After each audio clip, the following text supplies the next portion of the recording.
Welcome in, Broncos country, to our 12th game preview video for the 2025 season, as your Denver Broncos, currently sitting at 9-2, are set to take on the Washington Commanders, who sit at 3-8. Just think, the Denver Broncos are one win away from matching their win total from last season.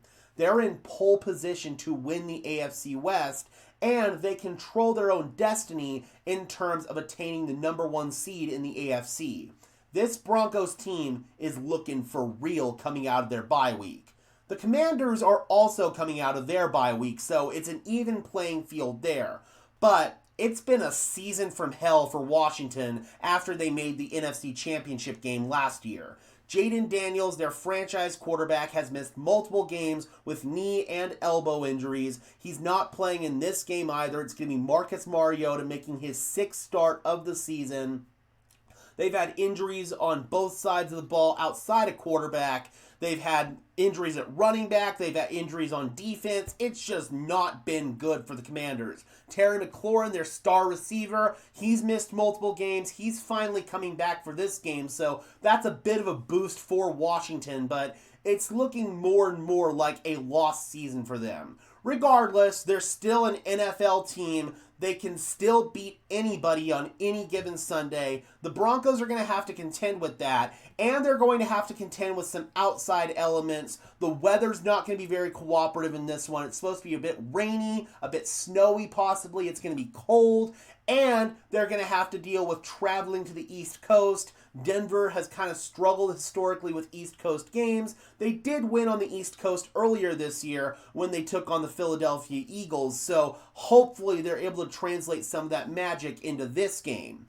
As we always do, we break these games down from the opponent's perspective. Assess their strengths, assess their weaknesses, determine how the Broncos can attack some of their weaknesses, and how they can attack some of the Broncos' weaknesses.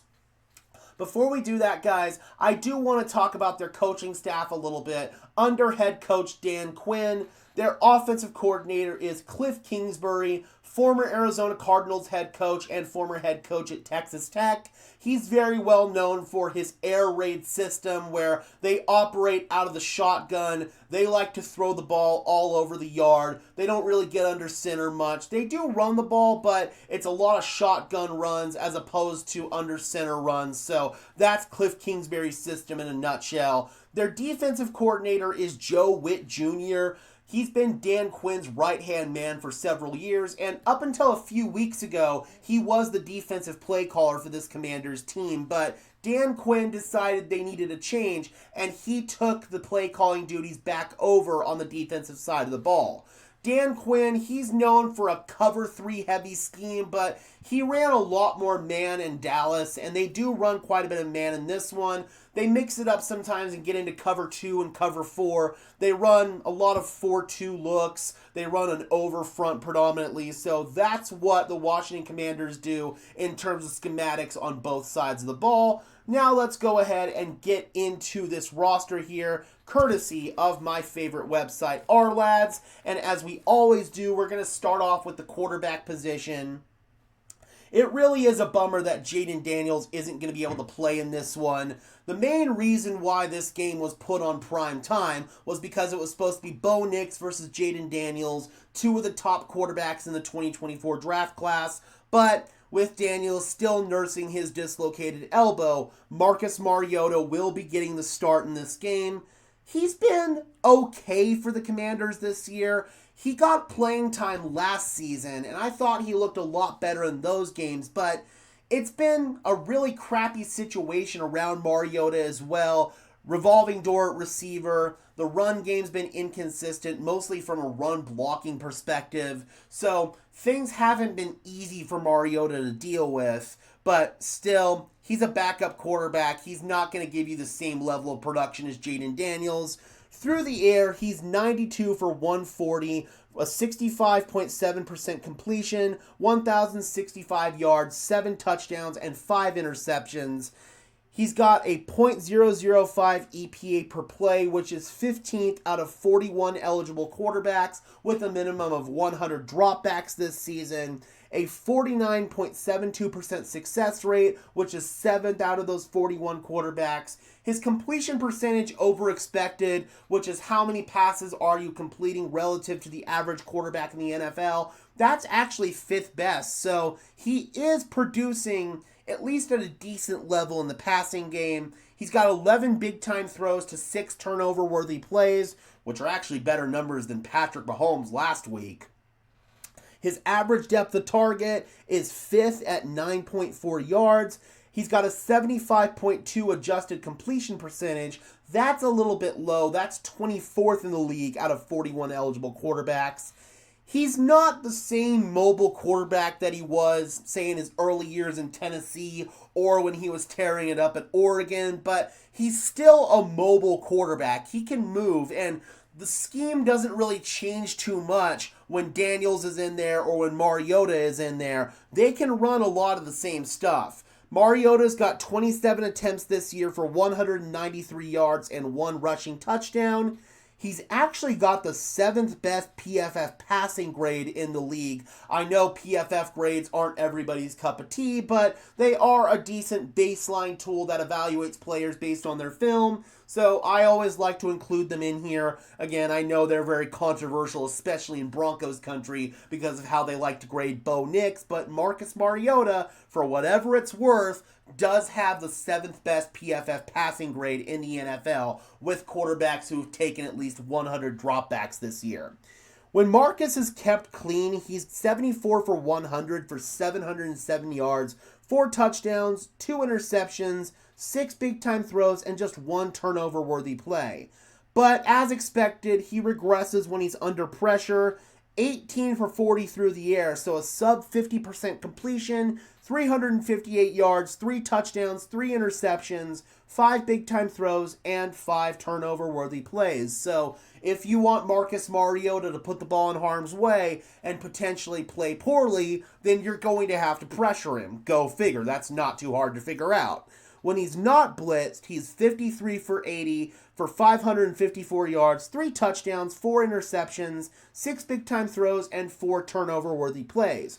But when you're bringing pressure on him with more than 4 rushers, he's 39 for 60 for 511 yards, 4 touchdowns, 1 pick, 5 big-time throws, and 2 turnover-worthy plays. So if you want to get pressure on Mariota, it's probably better to do it with a 4-man rush. He's a veteran quarterback. He's been in the league for a long time. He knows how to beat the blitz with hot routes. The blitz isn't going to scare him. Thankfully, the Broncos have a really good pass rush that can generate pressure with a 4-man rush. The Broncos blitz a ton, but it's not because they have to. They're not a team like the Commanders where they blitz to manufacture pressure because they don't get pressure otherwise.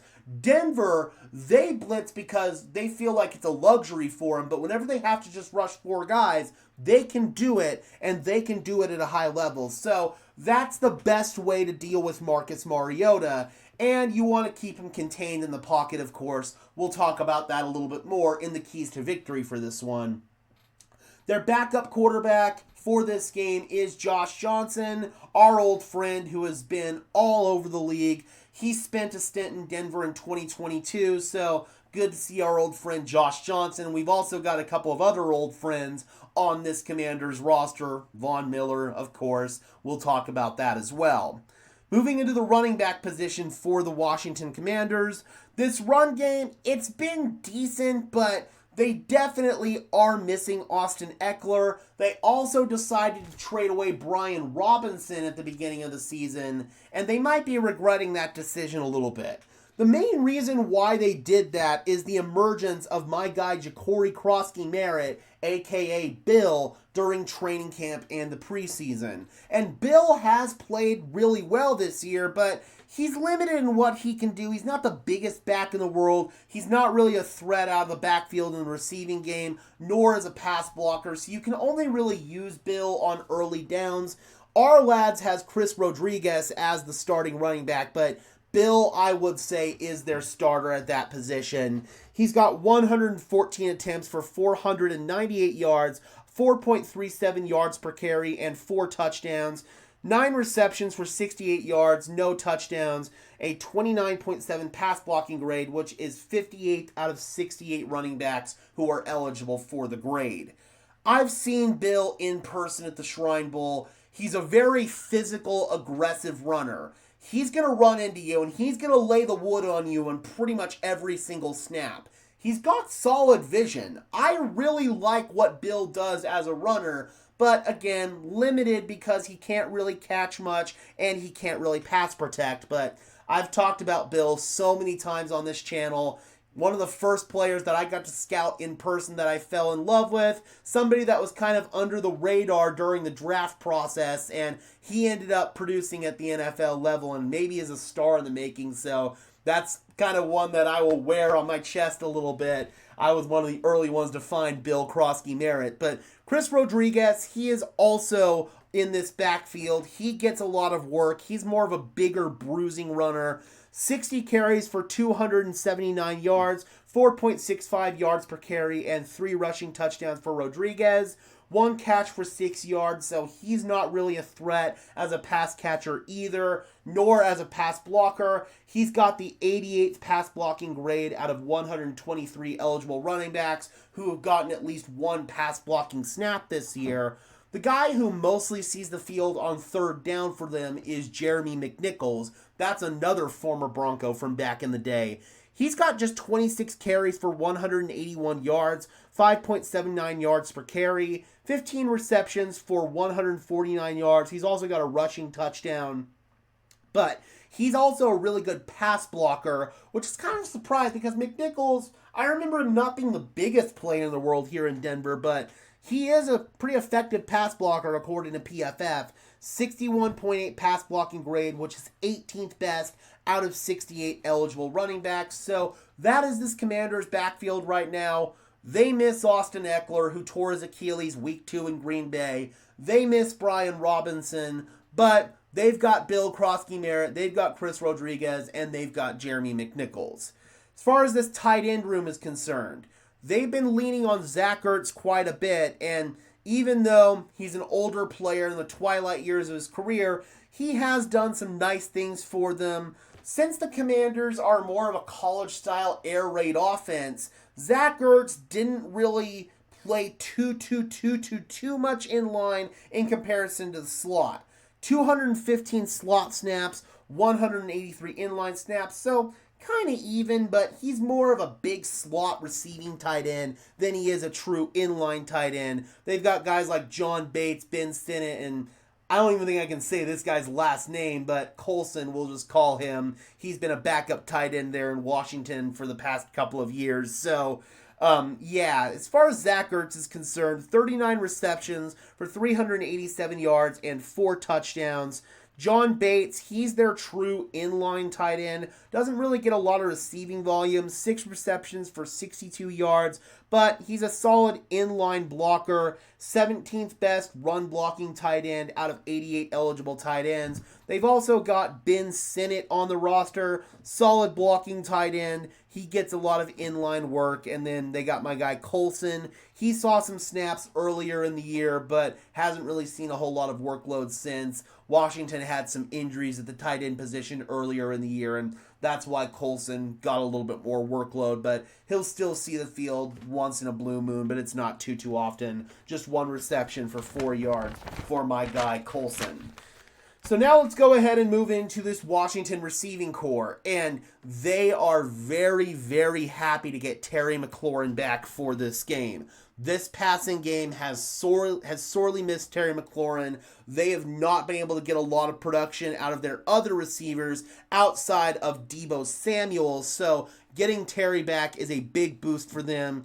He's been hampered by injuries this year, so he hasn't produced at the level that we're expected to see from him.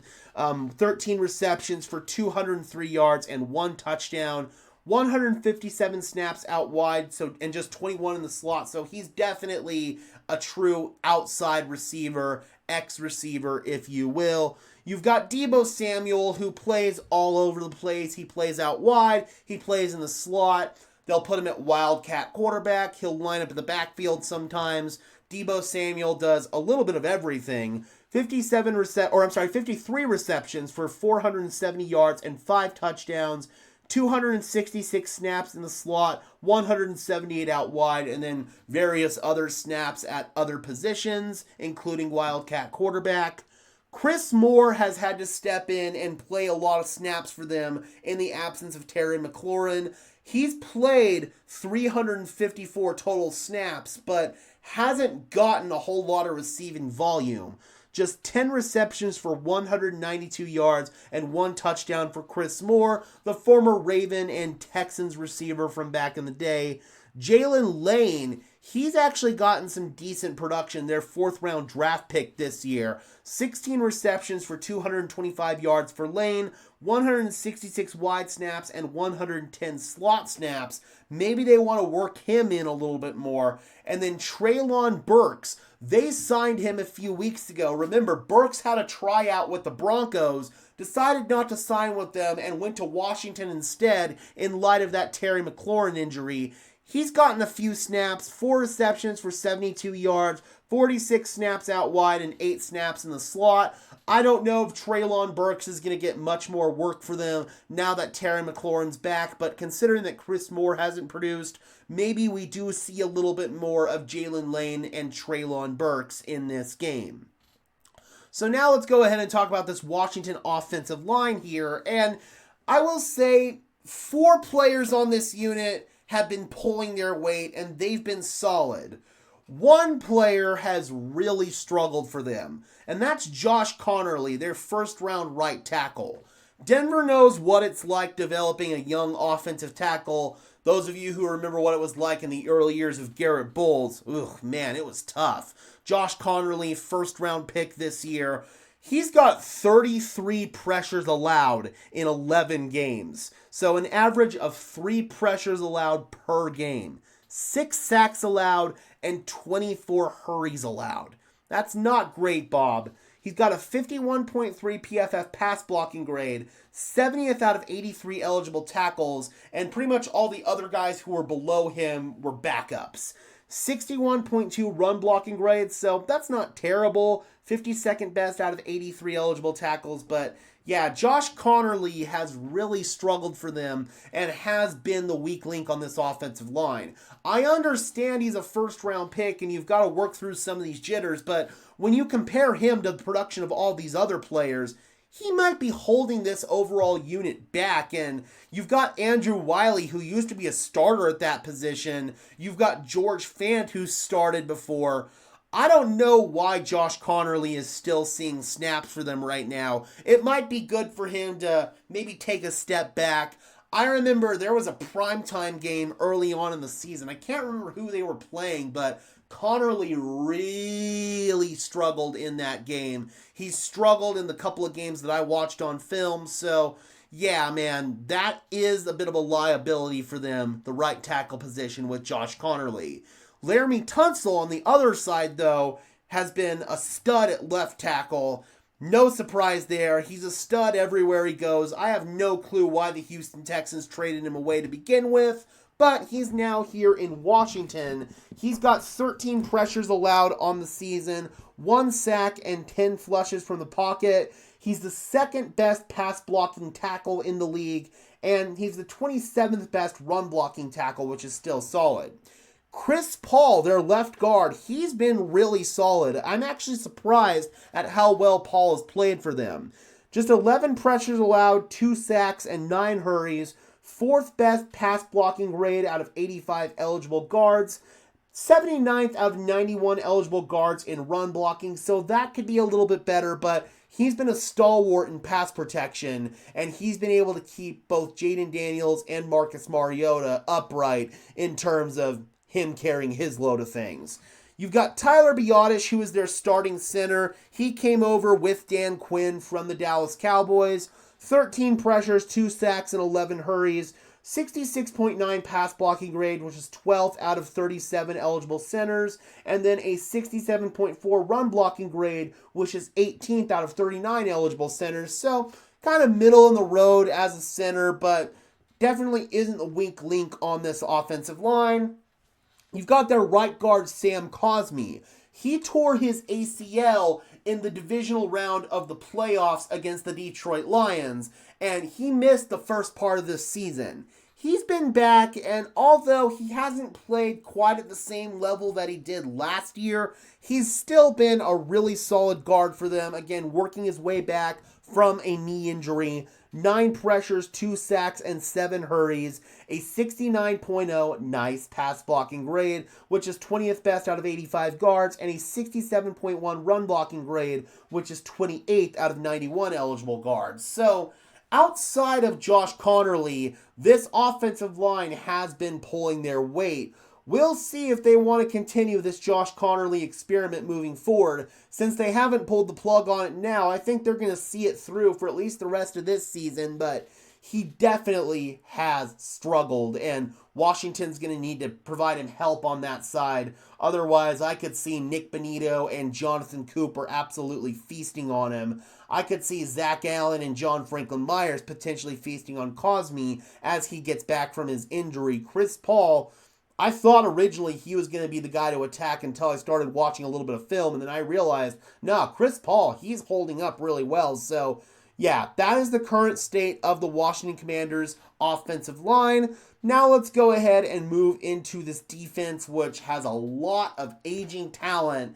My guy Von Miller, of course. You've got Bobby Wagner on the roster. There's a lot of aging talent. Eddie Goldman, Preston Smith. I mean, this is a throwback. This would have been a monster defense back in like 2017. But regardless, in terms of the schematics, like I said earlier, Dan Quinn, he likes to call a lot of cover 3 dating back to his days in Seattle. They call that 29% of the time. They call cover 1 24% of the time. They mix it up and they call quarters and cover 2. They call both of those 14% of the time.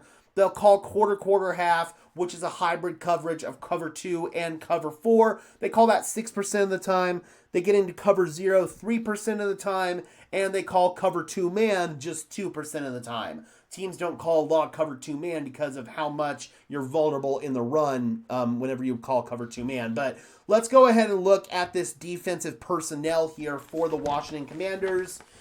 At edge rusher, you've got Jake Martin and you've got Jalen Holmes listed as the starters.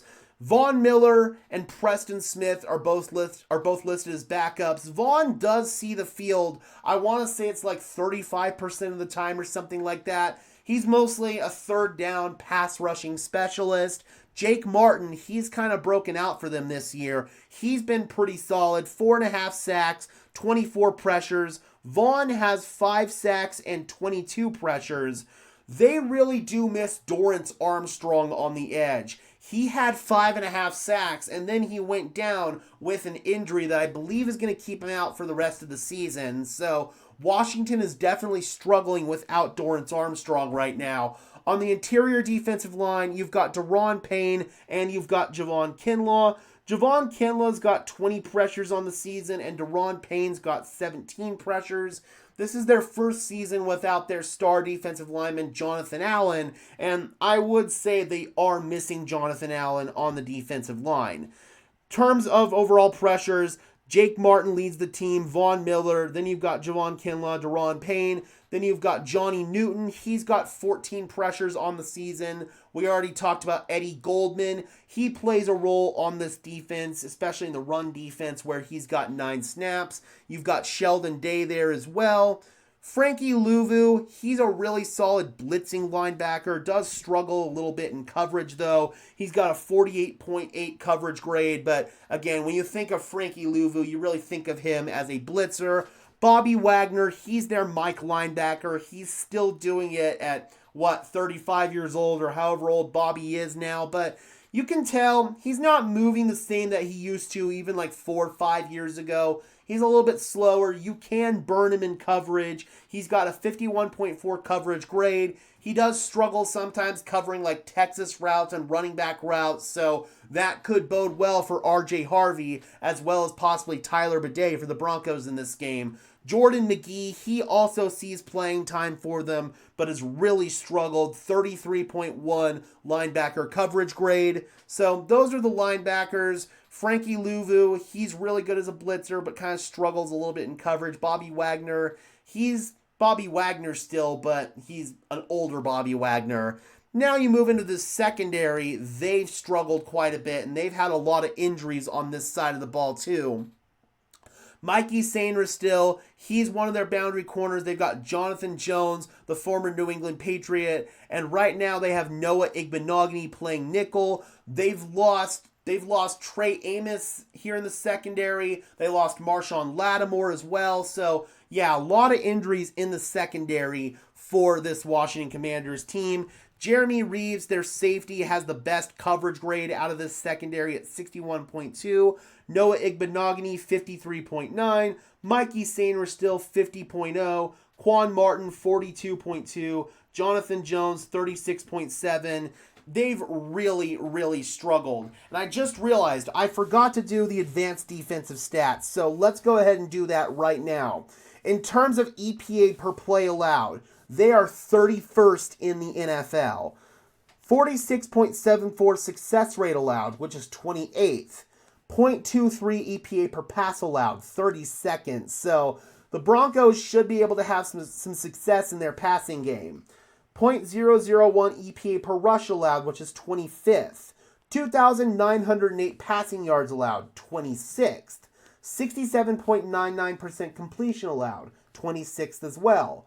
They've allowed 22 passing touchdowns, so hopefully the Broncos can have some success passing the ball in the red zone. They've also allowed 10 rushing touchdowns and 1,513 rushing yards, which is 26th in the NFL. So this defense has been towards the bottom in almost every statistical category. They've got a lot of aging talent on this side.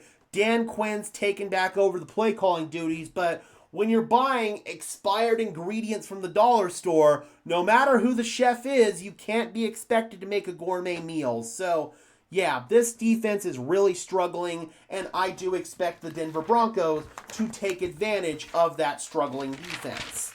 So let's go ahead and now talk about some keys to victory in this game for the Denver Broncos. And as always, stay healthy. No stupid penalties. We're not going to win this game if we have any significant injuries, and we can't shoot ourselves in the foot. Denver did a much better job in their game before the bye in the Chiefs game of not shooting themselves in the foot with penalties, but there still were some moments where they shot themselves in the foot with penalties. So we cannot have that in this game.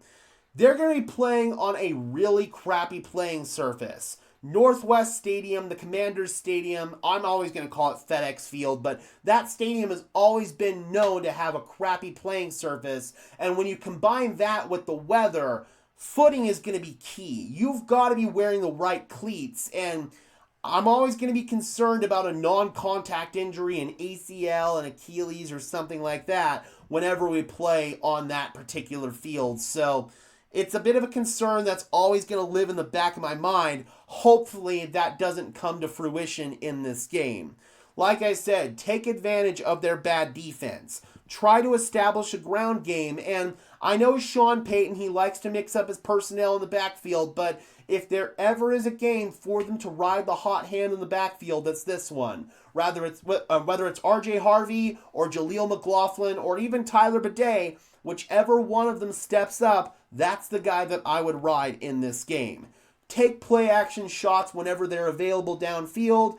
It's going to be rainy, so I do wonder if Bo Nix is going to struggle throwing the football in the rain. The last time that he played in the rain was week 4 of last season against the New York Jets, and he really struggled throwing the ball until the second half when when the weather started cooperating a little bit more. So we'll see. Does Bo Nix struggle throwing the ball in the rain? If he does, they might have to lean more into the run game. But if he's throwing the ball well, maybe he has to wear gloves or something like that. But if he's throwing the ball well, then I would commit to throwing the ball because literally this is the worst passing defense in the NFL. On our defense, we need to collapse the pocket from the interior. Don't let Marcus Mariota escape the pocket. He's a very mobile quarterback, and he can burn you in that area. Whenever Debo lines up outside on the boundary at receiver, I would actually put Pat Surtain on him. Kind of a similar approach that the Broncos took with CeeDee Lamb and George Pickens. I would put our top corner, Pat Surtain, on the number 2 receiver in Deebo Samuel, and then I would double team Terry McLaurin with Riley Moss and a safety. I think that's what the Broncos will do whenever Deebo's outside. When he's in the slot, he's going to be on Jaquan Island. More Justin Strnad in this game. Justin Strnad has been playing so well for the Broncos, and I think he's earned some elevated playing time, even with Alex Singleton coming back. Obviously, hats off to Singleton for being able to come back in this game and just missing one game after having that cancer surgery. That's incredible. He's a freaking warrior and a badass. He's been doing a lot of great work for the Broncos in run defense. That's the role I want to keep him in. I don't want him to be exposed in coverage like he was earlier in the season. So limit Alex Singleton in coverage, and maybe we see more Justin Strnad and Dre Greenlaw in that role. It's pretty simple. I've got it written down in all caps here. Take care of business. If the Broncos do that, they're going to win this game. If the Broncos are able to contend with some of the outside elements like the East Coast travel and the weather, then I expect them to be just fine. You can't shoot yourselves in the foot with penalties, but Denver has shown to clean that stuff up over these past couple of weeks. So I think Denver's going to be in a good spot. I'm not going to say this is going to be a blowout because of the weather and because of the East Coast travel. But I do expect Denver to get the job done, and I have them winning this game 23-10. They're going to pull away in the fourth quarter with a Will Lutz field goal. Washington won't be able to catch up, and I believe the Denver Broncos are going to go on the road and get a win that they should get. I don't expect them to fall into the potential trap game that this might be, but if Denver shows up undisciplined and unprepared, I could see this being a trap game, and I could see the Commanders coming away with the win. So I want to know your thoughts in the comment section below, Broncos country. Do you think that the Denver Broncos are going to take care of business in this one? Do you think they're going to make enough plays to get the job done? Do you think they're going to be able to contend well with the weather and the outside elements? Drop those comments down below, guys. I would love to hear your thoughts, as always. Be sure to leave a like on this video as well as subscribe and ring the bell so these videos appear in your notification feed. I would really appreciate it. Those are both free and easy ways to show your support. Helps tell YouTube's algorithm to push us out, and it helps us get seen by more and more members of Broncos country just like you and me. Additionally, if you want to go above and beyond in supporting the channel, please consider becoming a channel member today. The link is in the description below if you want some extra perks and incentives in exchange for helping me out and helping the channel grow. And until next time, Broncos country, I'm your host, Gage Madrid, saying peace out.